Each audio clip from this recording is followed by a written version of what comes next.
Oke, ronde keempat Bermuda kali ini. Dan kita bakal lihat rotasinya juga. Gue penasaran bakal masih pada turun di atas apa enggak nih. Karena sebelumnya itu di atas bener-bener penuh ya Beb ya. Ya, please welcome di map Bermuda. Dan ternyata arah pesawatnya bener aja memancing banget peperangan dan juga pertempuran. Kali ini bakalan bergerak dari arah Graveyard menuju ke arah Sentosa dan EVOS. Wah, split Obser. yang sangat menarik ya. Dua Yeah. Obser, satu Graveyard, satu lagi. Ini bener-bener kayak mecahnya jauh banget loh. Mecah jauh banget bener kata Baby. Dan memang ini suatu advantage juga untuk mereka. Karena ternyata di sekitarnya itu nggak bakal ada peperangan yang deket banget. Kecuali di Shipyard. Karena kita lihat udah ada Red Bull Rebellion yang bertemu dengan tim Louvre kali ini. Satu orang jauh banget di belakang, shotgun udah dipegang lagi sama Venom. Ini bahaya untuk Mr. Home. Ya, yang mana kali ini kita bakalan lihat Mr. Home juga bakalan maju menggunakan MP40-nya. Mr. Home gak bisa berbuat terlalu banyak walaupun ada backup cover yang diberikan seorang Zay. Yap, masih berada Calvin lagi. Mr. Home masih bisa diselamatkan. Dibalikin Venom yang bakal coba di-end gitu aja dari MP40-nya. Tinggal dua orang lagi, Father dan juga Jaira. Masih ada Father dan dekat paket sekarang. Masih bisa balikin tapi tinggal Jay ternyata sendirian yang ada di atap. Udah kena tembak juga dari kejauhan. Pembagian vision cukup baik dari RBR nampaknya kali ini. Tapi kita lihat ternyata masih bisa dijatuhkan lagi. MP40 di atas sampai lu breaking ternyata harus tusun di posisi 12. Sangat disayangkan banget ya, walaupun kita bisa lihat tim fight-nya itu sebenarnya agak sedikit ngacak. Ada satu player yang ada di atas hangar, walaupun dari RBR-nya ngasih clutch-nya itu luar biasa. Satunya lagi masih ada di depan CPR. Jauh banget ya, ternyata dari belakang masih bisa ngelihat J yang ada di atas atap. Dan itu memang sebenarnya tadi gue pikir bakal jadi kelemahan untuk RBR. Tapi ternyata menjadi advantage dan akhirnya mereka bisa dapetin 4 poin eliminasi di awal. Dan itu suatu hal yang bagus banget menurut gue.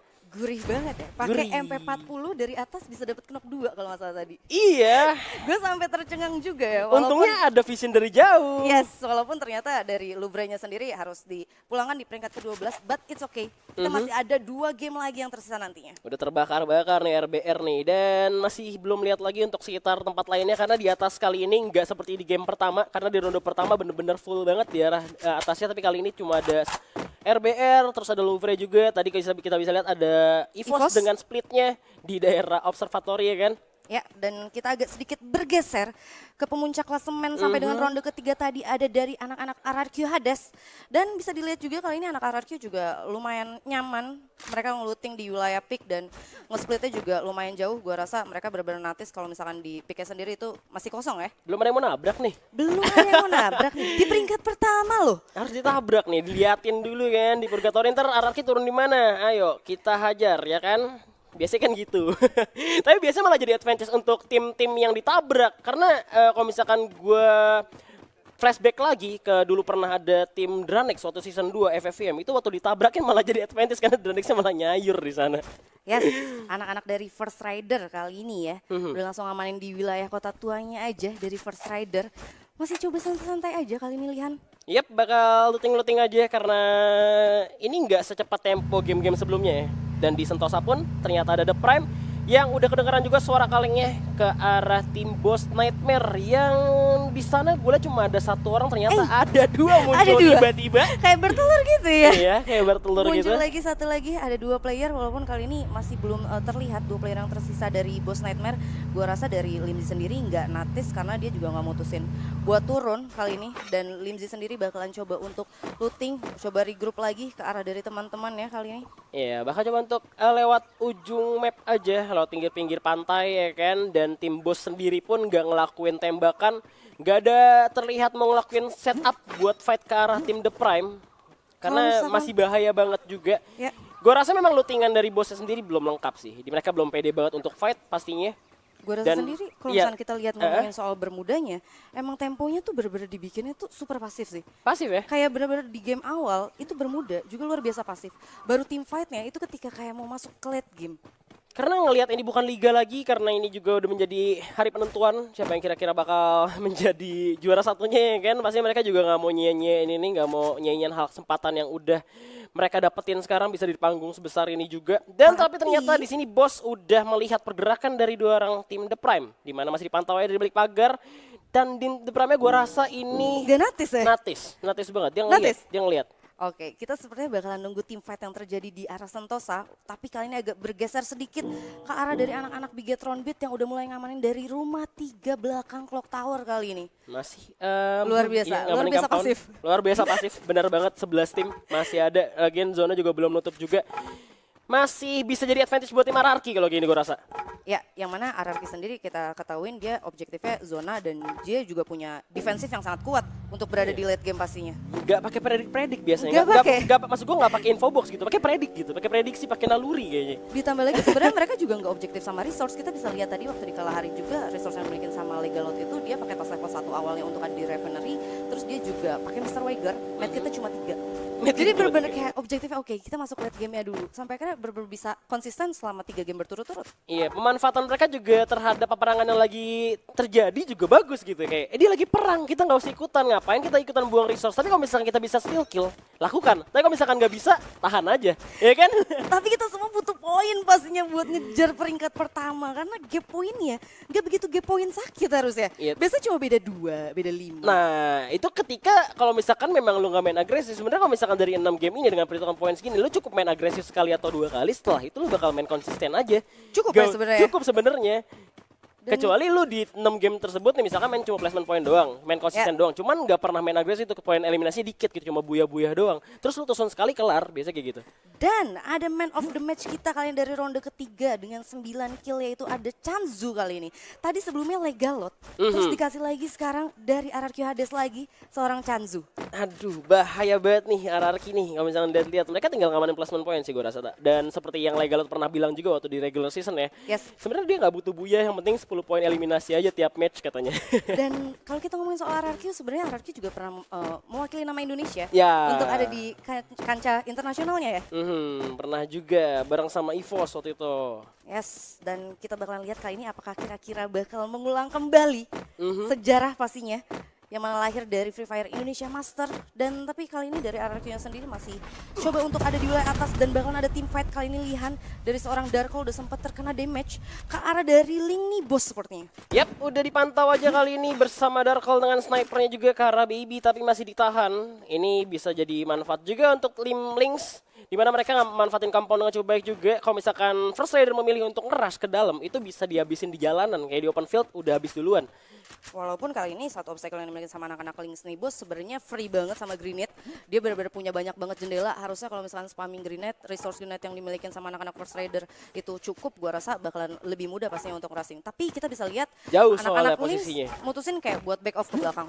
Iya, padahal posisi sebenarnya jauh juga untuk lo nyebrang ke arah rumah sana, bisa dihabisin di tengah jalan. Tapi mereka malah untuk mundur dulu, memanfaatkan compound yang lain lagi. Udah ditembak kali ini. Masih ada Kendis, di mana masih bisa pakai medkit juga memankan tower dengan cukup baik, di mana Baby sendirian. Mereka cuma memberikan vision di arah depan, di mana First Rider mereka perlahan tapi pasti coba untuk masuk ke pertahanan tim Lynx nih bos. Tembakan langsung beruntun dari arah Baby, tapi sekarang di belakang masih tembakan dari CVG. Terlalu jauh, gak dapat vision dan ternyata masih bisa dihindari oleh First Rider Bravo. Kali ini Lynx nih bos juga setupnya baik banget. Dia benar-benar ada 2 pemain juga yang udah standby di arah tower. Dan kita bisa lihat kali ini Baby dan juga Vince bakalan coba untuk lebih sabar dulu. Atau mungkin ternyata mereka sendiri mutusin buat naik lagi ke arah tower. Walaupun Baby udah langsung nge-out goal kali ini. Bakalan coba untuk naik ke arah tower. Oke, tower berhasil diamankan oleh Lynx nih bos, di mana Baby masih bisa mendapatkan waktu untuk pakai medkit terlebih dahulu, di mana First Rider mulai memojok ke arah tim Lynx nih bos, masih ditahan di sekitarnya juga nggak terlihat bakal ada third party. Ini bakalan sulit sih kalau misalnya team fight kayak gini. Satunya ada di tower terus kayak ya walaupun adanya sniper ya, tapi gua rasa ini bakalan sulit kalau misalkan lu mutusin buat objektif ke arah tower.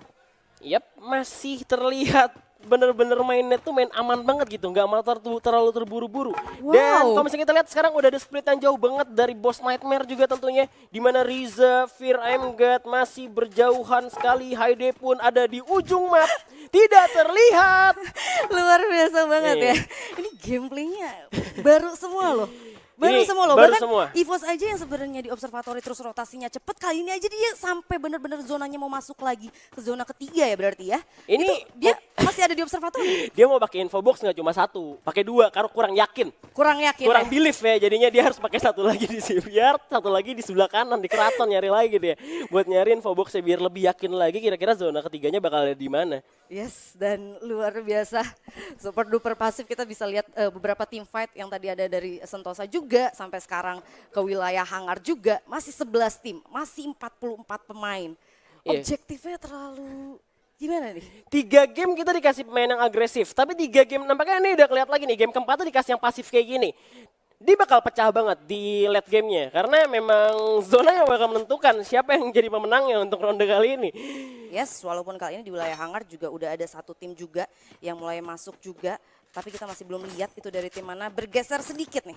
Puncak klasemen lagi dan lagi ada anak-anak dari RRQ yang bakalan turun ke bawah yang harusnya kali ini udah kebuka visionnya ke arah dari anak-anak Onyx Olympus. Onyx Olympus sudah mulai terpantau, nampaknya counter kali ini nembak arah Jars. Sudah terkena damage dari tim RRQ. Hades masih ada gol cukup baik, Pagar masih menjadi bala bantuan juga. Masih ada compound rumah sabun di sana nampaknya, dan RRQ harus memukul untuk mundur karena mereka gak punya compound. Gak mau buang-buang glue juga. Sayang banget soalnya buat buang-buang glue, dan mereka bakal coba untuk berputar lari dulu, nggak langsung all-in ke arah tim Onyx, tapi nge-split dengan cukup baik nampaknya.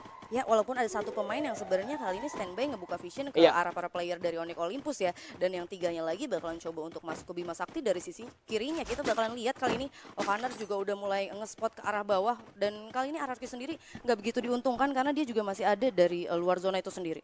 Masih dipantau oleh Chanzu juga dari kejauhan, dimana Onyx udah dapat visionnya. Tapi kita lihat ke arah tim lain, ada EVOS Esports di Sam 13 udah kena damage, masih bisa ngeregen terlebih dahulu. Masih ada Alok tentunya, satu poin yang masih didapatkan, dan coba untuk muter dulu di tempat di saat yang sama juga masih ada First Rider juga bertahan dengan Lynx nih bos nampaknya. Yes, kali ini dari anak-anak EVOS Esports udah langsung membuka summon airdrop, udah langsung berubah lagi temponya. EVOS Esports yang tadinya bener-bener ngehantam kiri kanan depan belakang, dia langsung mulai ngamanin lagi katulistiwanya, mulai ngamanin lagi next circle-nya, ngebuka summon airdrop, lebih diturunin lagi temponya, nggak mau coba untuk egois. Nggak mau egois ya, nggak mau mikir kayak wah nih lawannya kita hajar-hajar ya, nggak tambah basa-basi gitu. Tapi sekarang barbar tapi ngotak kalau sekarang. Yes. Nggak mau egois dan bergeser lagi dan lagi masih ke team fight antara dari First Rider ya ke arah dari anak-anak Lynx nih bos. Ini bakalan sulit sih, lama banget pastinya. Iya, setidaknya udah dapat satu tadi poin eliminasi dapetnya sama First Rider. Akhirnya kesulik satu tim Lynx nih bosnya. Tapi kita pindah dulu ke Bima Sakti, di mana ada tim Onyx yang dipukul mundur oleh RRQ. Akhirnya teritori zonanya berhasil diamankan juga sama RRQ yang tadi sebelumnya sebenarnya RRQ ada di luar zona. Tapi tim Onyx memilih untuk memanfaatkan kompon di dalam dulu sambil masuk ke dalam zona juga pastinya, karena kalau misalkan mereka terlalu lama menahan RRQ dengan jumlah poin yang segini, dengan jumlah tim yang segini maksud gua, ini bakal mengundang third party banget dan malah merugikan mereka. Dan ini kita bisa lihat ya, zonanya juga udah langsung mulai jalan dan baru satu player aja yang dipulangkan ke lobby. Kayak emang beberapa rotasi dari tim ini tuh nggak mau benar-benar coba untuk tim fight. Kalau mereka mau rotasi ke kanan, ternyata mereka nemu, mereka coba agak minggir sedikit ke kiri. Iya, gue rasanya tuh pengen ngasih danger zone satu map. Ngasih danger zone satu map sampai akhirnya benar-benar eliminasi semua. Kelar gitu kan, selesai sudah. Tapi ini udah latu berakan, udah di jembatan juga. Tim Onyx sudah memanfaatkan high ground yang ada juga, tapi cukup open field. Dan terbuka juga untuk ditembak. Dan selain udah ada EVOS juga yang sudah mengamankan darah Katulistiwa. Dan udah dapat compound juga dibagi masing-masing. Kali ini masih utuh 4 orang, dan ini bisa jadi banyak tim jadi makanan tim EVOS, tapi kita belum tahu juga. Ada pergerakan lagi The Prime kali ini bakal coba untuk melemahkan Dix. Masih ada gol cukup baik, ada perang lagi di mana Iron Wolf sang serigala bakal masuk ke pertahanan tim The Prime kali ini yang baru aja buyah. Apakah bakal tusun? Yes, kali ini Limsi bakalan coba untuk reviving dulu dan udah berhasil untuk di revive. Kita bakalan lihat ternyata baik banget opsi yang mungkin berhasil mengknop dan seorang Black dan Iron Wolf Pro Team once again di peringkat ke-11 Lian. The Prime gak bisa diremehin ya gini-gini nih. Tim Onyx satu ini bahaya banget dari final group stage ya. Kalau misalkan gue udah perhatiin ini jumlah poin kill nih bukan main-main, emang dari mikro makro skillnya masing-masing player itu udah kebentuk banget menurut gue. Bahkan mereka itu baru masuk kemarin ke play-in, situ masuk ke offline, mereka tandingnya tuh udah jadi banget mentalnya. Kalau gue nggak salah dari semua final group, tim yang benar-benar ngumpulin poin kill terbanyak adalah mereka kan ya? Nah itu anak-anak dari The Prime ya, ini change-nya lumayan besar juga buat The Prime. Dan kali ini geser lagi nih Lian, ke arah dari EVOS Esports. Oke, geser. First Rider udah dapat poin eliminasi juga di atas. Kita lihat cukup ramai juga, EVOS hanya memantau dari kejauhan. Udah ada yang pakai launchpad juga, satu orang dari Bigetron nampaknya. Oh ternyata dari The Prime yang langsung terbang ke pertengahan pertempuran. Bakal dijepit habis. Apakah menjadi malapetaka untuk tim The Prime? Tapi kita lihat udah ada Darkon dengan sniper coba untuk mengeker ke arah Vince. Bakal nembak, headshot kena kepalanya Vince pun terjatuh. Masih bisa berlindung di balik pagar dan bisa diselamatkan nampaknya kali ini. Masih SM13, bakal nembak ke arah Glue lagi. The Prime udah masuk pertahanan tim EVOS kali ini masih bisa dihajar oleh tim Big Gatland. Bakal ada 3 tim, numpuk semua karena 10 tim masih tersisa di zona ketiga kali ini. Yes, dan kita bakalan lihat kali ini EVOS bakalan coba steal kill aja dari sisi kanannya. Dan ada anak-anak The Prime yang bakalan kehampir sama anak EVOS Esport dan juga Bigetron. Di sisi lain, Aura Guns dengan M79-nya berhasil ngedapetin anak-anak dari Lynx nih, bos. Wow, ini bener-bener padet banget nih Khatulistiwa. Padat banget, nampaknya EVOS juga nampak kesulitan kali ini karena tim The Prime udah masuk tiba-tiba terbang dari kejauhan, juga ada Bigetron dan zonanya masih didapatkan sedikit aja oleh tim EVOS. Mereka harus kehilangan abu. Nggak cukup baik, tapi kali ini di luar juga bakal ada fight bisa dimanfaatkan oleh EVOS tentunya. Ya, yang mana kali ini ternyata zonanya nariknya ke atas. Otomatis tim-tim yang ada di bawah itu bener-bener bakalan rusuh banget. Ada 3 tim yang bakalan harus tim fight. Iya. Ada dari Boss Nightmare, ada dari Bigetron, dan ada juga dari The Prime. Dan gue liat dari tadi notifnya First Rider mulu ini yang bunuh. Udah berapa poin eliminasi First Rider dapetin? Atau kan langsung dikirim tapi ke lobby gue nggak tahu juga karena belum kelihatan. Tapi kita lihat Lynx Baby udah ngeliat kan ada tembak langsung berkali langsung dipulangin aja. Lagi zaman masih ada ombak. Dia akan menyelamatkan kawannya. Lagi jamkan, Ember menyiapkan. Jangan pakai double shot, langsung dijamkan dari jauhan ada Dendis dengan sekarnya. Belakang dia untuk pemain First Rider satu persatu zona langsung begitu ke First Rider. Masih ada pagar. Coba untuk pakai gulung medkit dulu. Pemain First Rider bakal ditinggal aja oleh Lynx nih, bos. Walaupun tersisa 1 pemain aja, tapi baik juga keputusan yang dimiliki sama anak-anak Lynx nih, bos. Mereka kayak lebih memutuskan untuk masuk ke dalam zona dan ternyata Aduh, The The Prime-nya dipulangkan di peringkat ke-10 dan kita bakal bergeser oleh Khatulistiwa yang mana kali ini Mr. 05 berhasil mendapatkan 1 knockdown-nya lagi-lagi dengan M79. Lontar lagi-lagi memakan korban. Dari belakang juga ada lawan. Kali ini masih coba untuk dihajar lagi tapi malah kena hajar sendiri karena meledak di depan mata. Masih ada gol lagi dan masih bisa diselamatkan oleh Sam13. Masih sempat juga, zona udah nggak dapat lagi. Masih sempat looting lagi. Tinggal 7 tim tersisa. Zona semakin kecil dan First Rider pun tereliminasi di posisi ke-7. Tinggal 6 tim, oh baby. Ya, yang mana kali ini dari EVOS juga masih benar-benar santai. Red Bull Rebellion dengan 5 kill poinnya. Kali ini benar-benar nge-spot ke arah para player dari RRQ. Ada Mr. Home juga menggunakan snipernya berhasil mendapatkan damage lagi ke arah anak-anak dari RRQ. RRQ Hades bakalan kesulitan berada balik batu di sisi lain. Aura Esportnya dipulangkan di peringkat ke-5. Yap, tim berjatuhan satu persatu di mana Herbert Zico pun masih menunggu bala bantuan. Di belakang masih ada EVOS juga menjadi ancaman tentunya kali ini bakal coba untuk di revive terlebih dahulu Mr. Home. Masih bisa tim Onyx masih memanfaatkan zona yang cukup tipis juga kali ini. Zico pun masih bisa diselamatkan. Tinggal 15 orang yang masih hidup. Di mana Calvin bakal coba untuk bergerak ke arah bawah. Dan kita lihat RRQ pun perlahan udah memasang glue wall dengan cukup baik. Di mana Jars dengan Launcher lagi. Ada launcher lagi. M79 karena 2 orang airgun dan juga Tayo berhasil jatuhkan, tembak lagi langsung masih bisa di revive tentunya. Kali ini masih ada pohon menjadi penyelamat untuk seorang Jars. Ya, yang mana kali ini Jars juga bakalan coba fokus untuk ke arah anak-anak dari EVOS Esport. Ada launcher yang udah dipegang, tapi ternyata Jarsnya berhasil di-knockdown walaupun berhasil mendapatkan Sam 13 di sini. Tersisa 2 tim aja lihat. Ada dari Red Bull Rebellion. Lagi-lagi RRQ masih bisa berdiri, tapi 4 orang lawannya kali ini masih bisa ke RRQ berdiri. Masih ada glue wall nampaknya. Tapi RBR langsung maju ya, terobos terus. Masih ada granat juga dikeluarkan. Di mana Keller masih medkit dan RRQ tereliminasi. Red Bull Rebellion goyah di game keempat. Luar biasa ya ternyata ya. Bener-bener yang buyanya itu selalu ganti-gantian. Zonanya juga